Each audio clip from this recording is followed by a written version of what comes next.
नमस्कार. मी सुनील गायकवाड. आपण पाहत आहात आवाज जनतेचा, गल्ली ते दिल्ली, जनतेच्या प्रश्नावर थेट आणि निर्भीड आवाज. मित्रांनो, स्वातंत्र्य मिळवण्यापूर्वी राष्ट्रपिता महात्मा गांधी यांनी उपोषण सुरू केले. त्यांचं उपोषण सुरू झालं, इंग्रजांना घाम फुटायचा. सर्व इंग्रज अधिकारी सर्व असं चिंतेत असायचे. आणि आता आंदोलनात माणसे मरत आहेत तरी सुद्धा लक्ष दिले जात नाही. आपण नेमकं आता कोणत्या दुनियेत आहोत? आज आपण एक अशा व्यक्तीबद्दल बोलणार आहोत ज्यांचे नाव घेतलं की शिक्षण, पर्यावरण, जलसंधारण आणि नवकल्पना यांचा विचार मनात येतो. एक असा माणूस ज्याने लडाखच्या बर्फाळ वाळवंटात पाण्याचा प्रश्न सोडवण्यासाठी आईस स्तूप सारखी अद्भुत संकल्पना जगासमोर ठेवली. एक असा शिक्षक ज्याने हजारो विद्यार्थ्यांचे आयुष्य बदलले.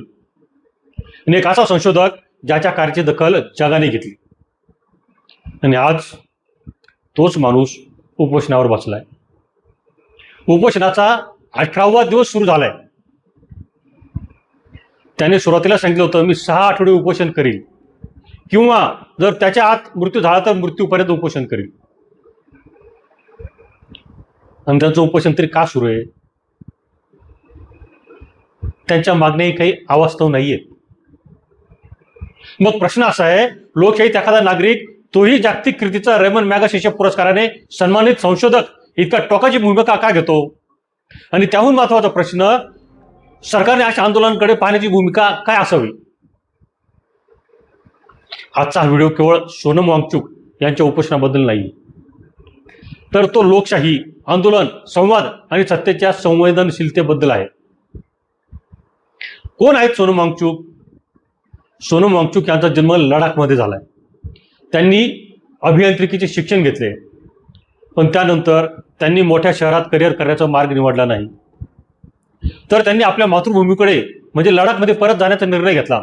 लडाखमधील शिक्षण व्यवस्था सुधारण्यासाठी त्यांनी SEMOL ही संस्था उभी केली. ज्या विद्यार्थ्यांना अपयशी ठरवले जाते त्यांना त्यांनी नव्या संधी उपलब्ध करून दिल्या. आज हजारो विद्यार्थी त्यातून घडले आहेत. तुम्ही लोकप्रिय 3 इडियट्स हा चित्रपट बघितला असेल. या 3 इडियट चित्रपटातील फुंगसुंग वांगडू हे जे पात्र आहे, हे पात्र या सोनम वांगचुक यांच्या कार्यातून प्रेरित असल्याचे मानले जाते. म्हणजे हा केवळ आंदोलन करणारा कार्यकर्ता नाही, तर देशाला दिशा देणारा विचारवंत आहे. आईस स्तूपा जगाला दिलेली देणगी. लडाखमध्ये हिवाळ्यात पाणी गोठते, उन्हाळ्यात शेतीसाठी पाणी कमी पडते. ही समस्या सोडवण्यासाठी सोनम वांगचुक यांनी आईस स्तूपा संकल्पना विकसित केली. कृत्रिम हिमनदी तयार केली, ती उन्हाळ्यात हळूहळू वितळते आणि शेतकऱ्यांना सिंचनासाठी पाणी मिळते. हा केवळ शोध नाही, तो हवामान बदलाशी लढण्याचा मार्ग आहे. आज जगभरातील संशोधक या मॉडेलचा अभ्यास करत आहेत. मग सोनम वांगचुकवर उपोषणाची वेळ का आली? दिल्लीतील जंतर मंतर या मैदानावर कॉकरोच जनता पार्टीने काही मागण्यांसाठी आंदोलन सुरू केलंय. या आंदोलनाला पाठिंबा देण्यासाठी सोनम वांगचुक यांनी उपोषण सुरू केलंय. जेव्हा एखादी व्यक्ती संवाद, निवेदने, मोर्चे, चर्चा यानंतरही समाधानकारक प्रतिसाद मिळत नसल्याचे अनुभवते, तेव्हा ती लोकशाहीतील शेवटचा अहिंसक मार्ग निवडते. आणि तो मार्ग म्हणजे उपोषण. भारताच्या स्वातंत्र्य लढ्यापासून उपोषणाला एक नैतिक शक्ती मानले गेले. महात्मा गांधींनी अनेकदा उपोषण केले. उपोषण म्हणजे केवळ अन्नत्याग नाही, तर तो सत्तेला विचारलेला नैतिक प्रश्न असतो. इतिहासातील उपोषणांची आठवण 2011 साल आठवा. अण्णा हजारे यांचे भ्रष्टाचार विरोधी जन आंदोलन सुरू होते. जगभरातून लोक रस्त्यावर उतरले होते. देशभरातून लोक रस्त्यावर उतरले होते. सरकारचे प्रतिनिधी वारंवार चर्चेसाठी जात होते. मसुदे तयार होत होते. विचार विनिमय सुरू होता. सरकार आणि आंदोलक यांच्यात संवाद कायम होता. आणि सर्वच चॅनेल्सवर आणि सर्व वर्तमानपत्रांची राखाणी ही आंदोलनाने भरलेली असायची. आज काय परिस्थिती आहे? विचार करा. 2018 साल. गंगा शुद्धीकरण करण्यासाठी एका प्राध्यापकाने उपोषण सुरू केलं. GD अग्रवाल त्या प्रोफेसरचं नाव. मागणी तरी किती साधी हो, गंगेचं शुद्धीकरण हवं. या मागणीसाठी ते उपोषणाला बसले. त्यांचे उपोषण सलग 118 दिवस चालले आणि या असंवेदनशील सरकारने त्याकडे अजिबात लक्षही दिले नाही. अखेरीस ते GD अग्रवाल प्रोफेसर यांचं 118व्या दिवशी निधन झालं.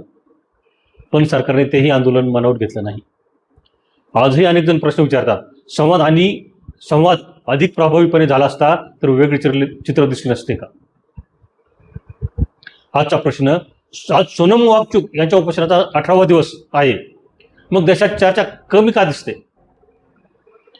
विविध चॅनल्सवर त्याची चर्चा का नाही? विविध चॅनलवर ते आंदोलन दाखवत का नाही? आणि वर्तमानपत्रांची राखणी भरत का नाही?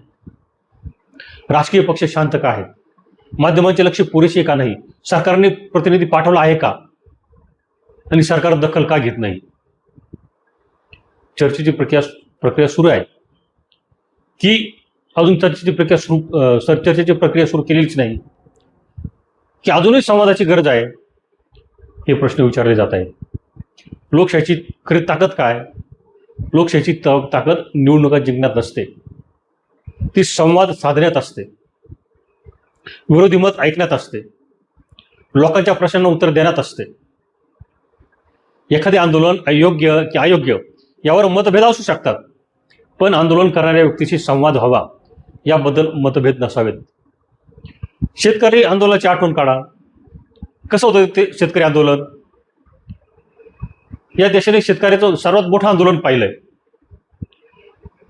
जवळजवळ 1.5 वर्ष हे आंदोलन चालले. अनेक कुटुंबावर त्याचा परिणाम झाला. सुमारे 750 शेतकऱ्यांना प्राण गमावावे लागले. सरकारने त्या आंदोलनाची दखल घेतली नाही, परंतु शेवटी केंद्र सरकारला संबंधित कृषी कायदे मागे घ्यावे लागले. यातून एक गोष्ट स्पष्ट होते, लोकशाहीत संवाद उशिरा झाला तरी तो आवश्यक असतो. विरोधकांची भूमिका काय असावी? लोकशाहीत सरकार जितके महत्त्वाचे असते तितकेच महत्त्वाचे असतात विरोधक आणि विरोधी पक्ष.